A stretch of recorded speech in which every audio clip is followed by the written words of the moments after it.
Competitors, welcome to competitors classes. आज हम agriculture में आगे कंटिन्यू करने वाले हैं। तो जो लोग चैनल पे नए हैं वो चैनल को सब्सक्राइब कीजिए, लाइक कीजिए और शेयर कीजिए।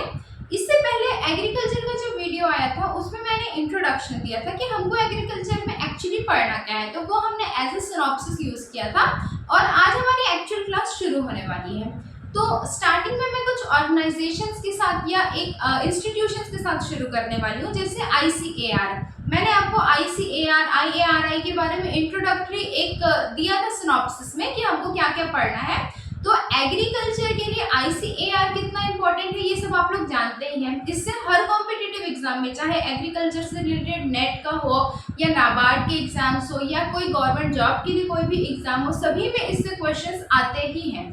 तो आज हम स्टार्ट करते हैं और आप लोग अपना सपोर्ट बना के रखिए, ठीक है। एग्रीकल्चर में हम आज देखने वाले हैं ICAR, ठीक है। ICAR क्या होता है?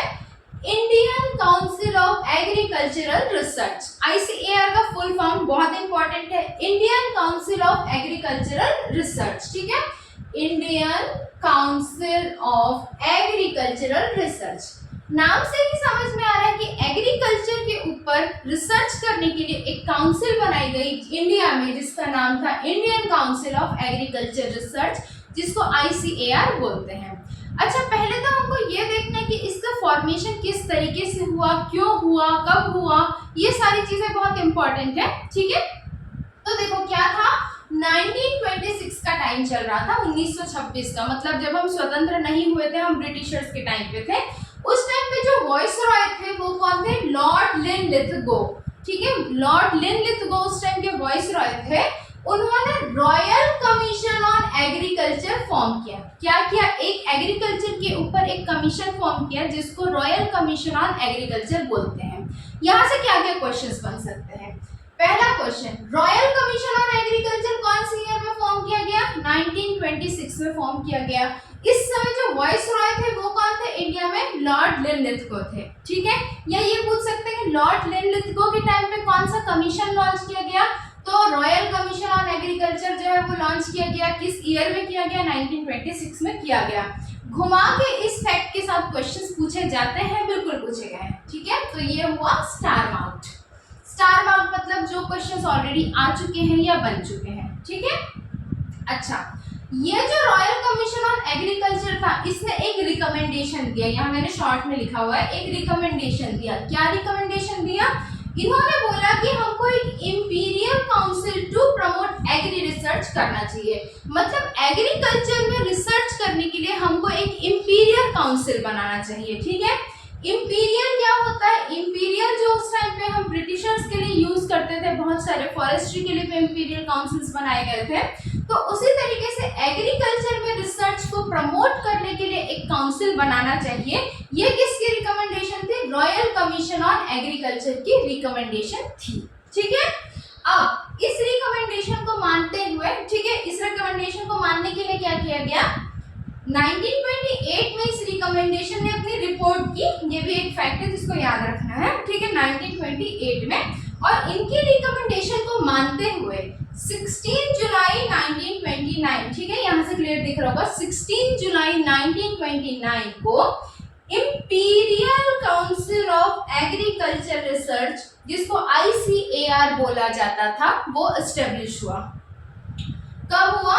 16 जुलाई 1929। वेरी इंपॉर्टेंट, ठीक है। ये है हमारा 5 स्टार क्वेश्चन, ये है हमारा 5 स्टार क्वेश्चन। मतलब बहुत बार, बहुत सारे अलग अलग एग्जाम में ये क्वेश्चन रिपीटेड है, बिल्कुल मार्क करके चलना है। मैंने पहले भी बोला है कि यहाँ आपको कंटेंट जो है वो हमेशा सुपीरियर क्वालिटी का ही मिलेगा और सारे बहुत इंपॉर्टेंट क्वेश्चंस और फैक्ट्स हैं। बिल्कुल नीमराज सोंडा जी की जो ऑथेंटिक बुक हम मानते हैं एग्रीकल्चरल एग्जाम्स की प्रिपरेशन के लिए, ये सारे वहीं से हैं। तो आप लोग बिल्कुल ट्रस्ट करके इसको समझते हुए चलिए, इससे एग्जाम में क्वेश्चंस आएंगे ही आएंगे, ठीक है।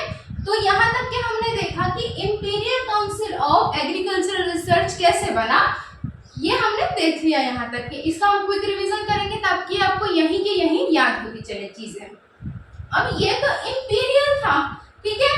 तो जब हमको स्वतंत्रता मिलने वाली थी, मतलब जब फिक्स्ड हो चुका था कि भाई अब तो इंडिया इंडिपेंडेंट होने वाला है, हम स्वतंत्र होने वाले हैं, हमारा जो कॉन्स्टिट्यूएंट असेंबली है वो फॉर्म हो चुका था, हमारी संविधान सभा बनने वाली थी। उस टाइम पे ये डिसाइड किया गया कि अब हम इंपीरियल क्यों रखें, अब हम इंपीरियल को हटाएंगे, बल्कि इसको क्या बोलेंगे, Indian council of agricultural research. ठीक है, तो तब से मतलब मार्च 1946 से जो imperial council of agriculture research है उसको हम Indian council of agriculture research या ICAR के नाम से जानने लगे, और आज भी हम इसको Indian council of agriculture research ICAR ही बोलते हैं।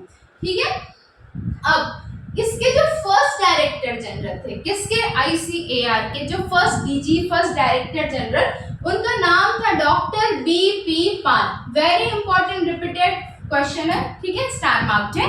Doctor BP Pal first DG of ICAR। ठीक है, इन्होंने एक प्रोजेक्ट, एक रिसर्च प्रोजेक्ट पे वर्क किया था, लॉन्च किया था। इसका नाम है all India coordinate research product, जिसको हम AICRPS, ठीक है, AICRP भी बोलते हैं।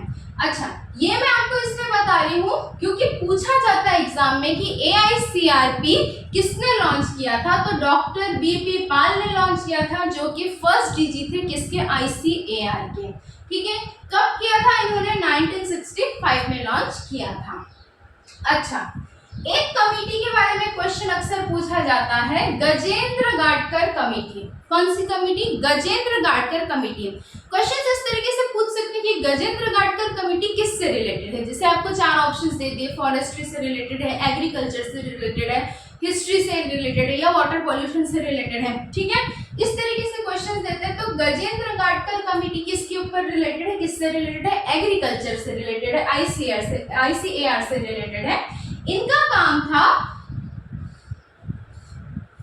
रिक्रूटमेंट और पर्सनल पॉलिसी ऑफ ICAR को रिव्यू करना। ठीक है, मतलब किसको किसको, इनका काम बेसिकली क्या था, रिव्यू करना था। किस चीज को, रिक्रूटमेंट को, किसके रिक्रूटमेंट को, ICAR के रिक्रूटमेंट को, और पर्सनल पॉलिसी को, कि भाई जब ICAR अब इंडियंस के हाथ में है तो इसकी पॉलिसी किस तरीके से वर्क कर रही है, इसमें रिक्रूटमेंट किस प्रोसेस में हो रहा है, इन सबको देखने का काम किसका था, गजेंद्र गाडकर कमेटी का था।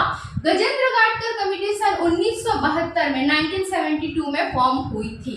ठीक है, इससे यही क्वेश्चन बेसिकली इसका वर्क में ही पूछा जाता है, ज्यादातर ये पूछा जाता है कि गजेंद्र गाडकर कमेटी किससे रिलेटेड है। ठीक है, अच्छा, इसके बाद क्या हुआ, 1973 में, 1972 में तो गजेंद्र गाडकर कमेटी बन गई। 1973 में क्या हुआ, department of agricultural research and education created in ministry of food and agriculture. ठीक है, मतलब जो हमारी फूड और एग्रीकल्चर की जो मिनिस्ट्री है उसमें एक नया डिपार्टमेंट क्रिएट किया गया। उस डिपार्टमेंट को क्या बोलते हैं, एग्रीकल्चरल रिसर्च एंड एजुकेशन के ऊपर एक डिपार्टमेंट जो है वो क्रिएट किया गया। ठीक है, कब किया गया, 1973 में। इसका क्वेश्चन ऐसे पूछा जाता है, एग्रीकल्चरल डिपार्टमेंट कब स्टेब्लिश किया गया, तो 1973 में किया गया। कहाँ किया गया, ministry of food and agriculture के अंडर में किया गया। ठीक है, अच्छा, एक वेरी इंपॉर्टेंट क्वेश्चन, मैंने बताया कि डायरेक्टर जनरल कौन थे इसके, BP पाल थे। करंट जो है हमको जब भी आपके एग्जाम्स रहेंगे उसके हिसाब से करंट में लेके चलना है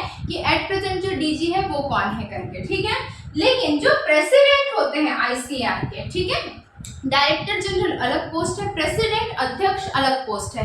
तो जो ICAR के जो प्रेसिडेंट होते हैं वो हमेशा यूनियन मिनिस्टर ऑफ एग्रीकल्चर होते हैं। कहाँ के, इंडिया के। मतलब हमारे इंडिया के जो एग्रीकल्चरल मिनिस्टर होते हैं, जो यूनियन मिनिस्टर होते हैं, जैसे अभी लोकसभा इलेक्शन के बाद वापस से जो यूनियन मिनिस्टर बनेंगे वो कौन होंगे, प्रेसिडेंट ऑफ ICAR होंगे। ये भी हमको करंट के साथ रिलेट करके चलते जाना है। ठीक है, तो एक बार हम क्या करेंगे, इसका क्विक रिवीजन करेंगे। मेरा एजेंडा यही है कि वीडियो बहुत ज्यादा लंबा नहीं करेंगे, अप टू पॉइंट पढ़ाई करनी है, लेकिन बहुत सॉलिड पढ़ाई करनी है कि हमसे ज्यादा से ज्यादा क्वेश्चंस बने, लगभग हर क्वेश्चंस बने। ठीक है, तो साथ ही साथ आपको याद करते हुए चलना है। मैं बहुत इजी वे में एक्सप्लेन करने की कोशिश कर रही हूँ और आप लोगों को भी अपना कॉपरेट बना के रखना है। तो एग्रीकल्चर देख रहे हैं हम, ICAR, Indian council of agricultural research. ठीक है, 1926 में इसकी शुरुआत हुई थी। Royal commission on agriculture form हुआ था 1926 में। कौन से इस टाइम पे वॉइसरॉय इस टाइम पे थे, लॉर्ड लिनलिथगो। इन्होंने रॉयल कमीशन ऑन एग्रीकल्चर ने क्या रिकमेंडेशन दिया, इन्होंने दिया imperial council to promote agricultural research, एक इंपीरियल काउंसिल बनाना है जो कि एग्रीकल्चर पे रिसर्च को क्या करे, प्रमोट करे। ठीक है, 1928 में इस रॉयल कमीशन ने क्या की थी, अपनी रिपोर्ट सबमिट की थी। इसी के परिणाम स्वरूप 16 जुलाई 1929 को, ठीक है, 16 जुलाई 1929 को क्या बना, imperial council of agricultural research बना। इसको भी आईसीआर बोलते हैं क्योंकि आई फॉर इंपीरियल, और इसको भी आईसीआर बोलते हैं क्योंकि आई फॉर इंडिया। ठीक है, 16 जुलाई 1929 को बेसिकली आईसीएआर का फॉर्मेशन हुआ था, फाउंडेशन हुआ था। मार्च 1946 को इंपीरियल हटा के वहां पे इंडियन जोड़ दिया गया, बाकी सब एज इट इज, तो क्या बना, Indian council on agricultural research. ठीक है, उसके बाद first DG of ICR doctor BP Pal, doctor BP Pal ने एक प्रोजेक्ट लॉन्च किया जिसको all India coordinated research project बोलते हैं, जिसको शॉर्ट फॉर्म में एआईसीआरपी बोलते हैं। ठीक है, एस जो है वो उसके प्लूरल बनाने के लिए एस लगाया गया है। ये कब हुआ, 1965 में हुआ। गजेंद्र गाडकर कमेटी 1972 किससे रिलेटेड है, एग्रीकल्चरल रिसर्च के लिए जो है रिलेटेड, एग्रीकल्चर से रिलेटेड है। इसका काम क्या था, आईसीएआर के रिक्रूटमेंट और पर्सनल पॉलिसी को रिव्यू करना गजेंद्र गाडकर कमेटी का क्या था, काम था।